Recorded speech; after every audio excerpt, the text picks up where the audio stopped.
Hello, my name is Andy Clayton and I have been running for 3 years. That probably explains why I'm so tired. No, what I meant was I've been running for 3 years. So, and in that time, I've kind of built up this sort of wish list of things that I wish I'd known when I very first started. And that is the purpose of today's video. If you are a new or aspiring runner, then I've got some tips to get you started.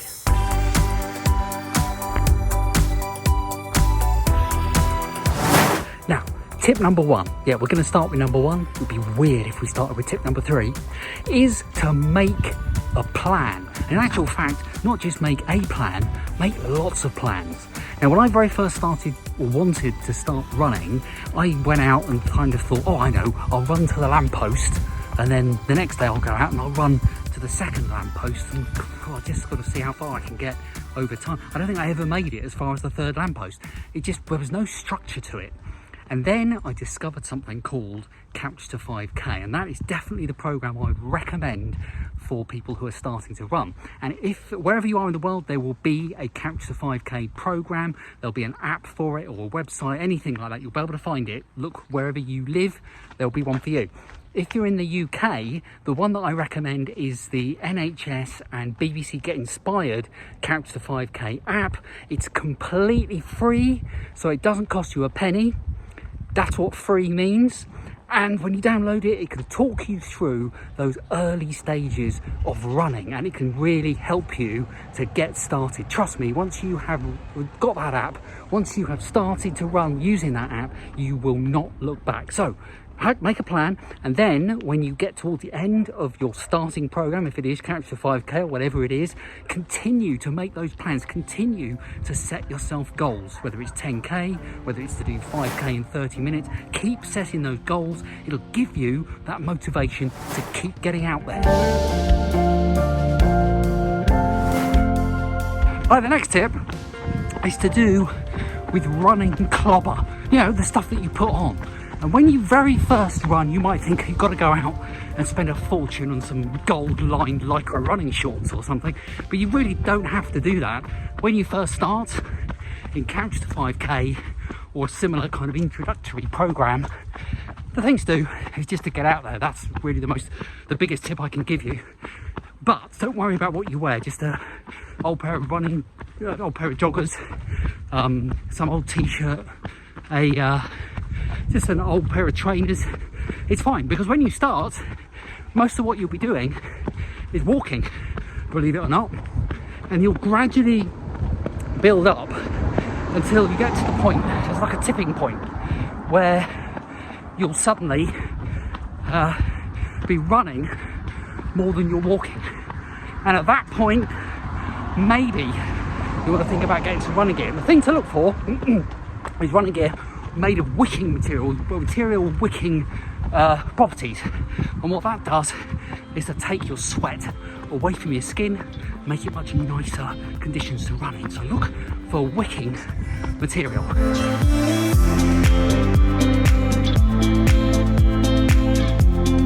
Now, when it comes to running shoes, that's a little different, because your running shoes really are your friend. And when you start getting to the stage where you're doing more running, where you're actually starting to run more than walk, you might want to get yourself a proper pair of runners. And when you get to that stage, what you want to do, go to a running shoe shop, and get a gait analysis. What they do, they film you just for a short time, don't worry, on a treadmill, and see how you run. And then they can recommend particular running footwear that will help you and stave off injuries. Now, you might want to do that sooner if you're kind of prone to injuries and that kind of thing. In fact, all of these tips really are for you to decide what to take and what not to take, depending on your own medical history. But generally, for most people, you can just use any pair of trainers to start off with, and then once you start getting a bit more advanced, a few weeks into the program, think about some runners and get a gait analysis.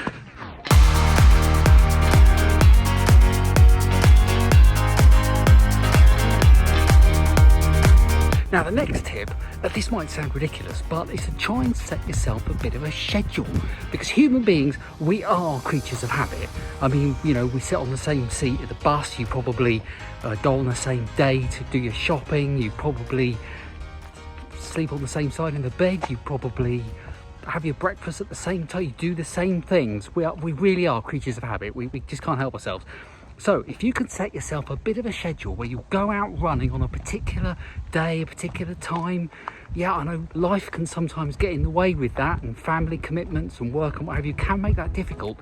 But if you can try and do that, try and set yourself a bit of a schedule, it can really help to get yourself into the habit of running regularly.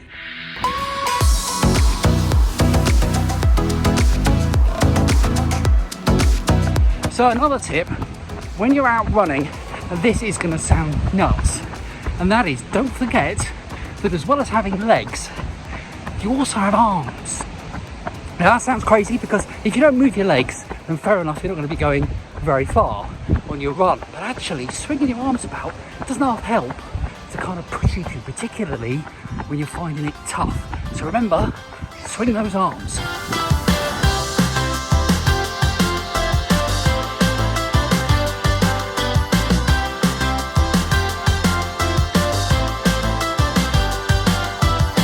Right, next tip, particularly important on a day like today when it's really hot, and that is to pace yourself. Don't be afraid to slow down. Don't be afraid to go slowly. It's not a race. You might ultimately enter races in the fullness of time, but really when you're running, it's the endurance aspect that's the most important, and every step you take, however slowly, is going to improve your stamina. So don't be afraid to go slowly. It really doesn't matter, particularly when you first start out.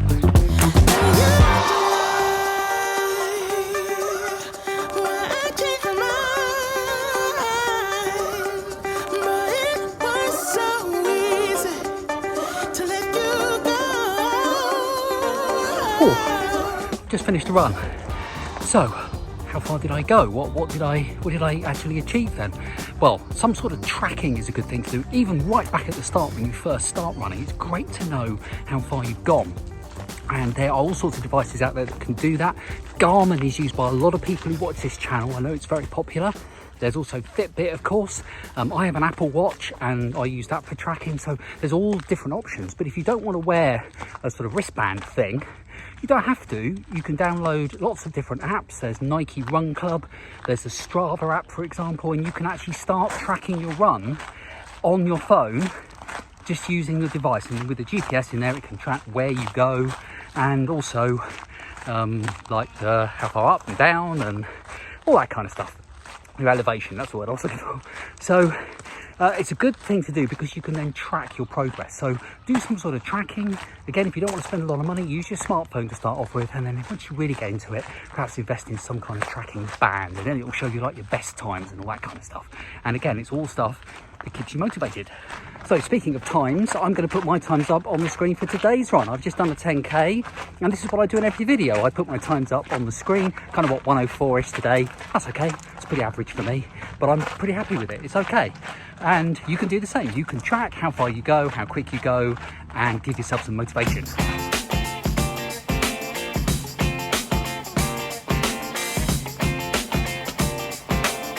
Okay, the final tip that I'm going to give you is probably the most important tip of all. And that is that despite all of the things that you may watch on YouTube, the websites that you may visit, and all of the advice that you may take in and feel overwhelmed by it all, the most important thing is have confidence. Get out there and have a go. Really, that's the most important thing. You might think that you can't do it, but trust me, you really can. When I started running, I couldn't run more than a few feet, frankly, without feeling out of breath. And my longest distance, my furthest distance to date is a half marathon, and I regularly run 10k just on 10k. And I wouldn't have been able to do that without Camps to 5k, without the support from fellow runners, and it's a wonderful community, very, very supportive. So don't be afraid to reach out. There's a great website called Health Unlocked if you're in the UK. It's an NHS Health Unlocked, so check that out, healthunlocked.com, and just look for support from everybody who will give it to you. But just have the confidence to get out there, because you'll be amazed at what you can achieve. You can do it. Now, there's lots of videos here on this channel, so if you enjoyed this one, please do subscribe. I've got a ton of videos all about Couch to 5K, so if you are planning on taking that up or you're on the program, have a look out for that. Search through my feed, because I've got a video. In fact, I've got a video for every week, and every run is covered throughout that. I then go on to 10K, and I know some of you have been with me throughout all of that.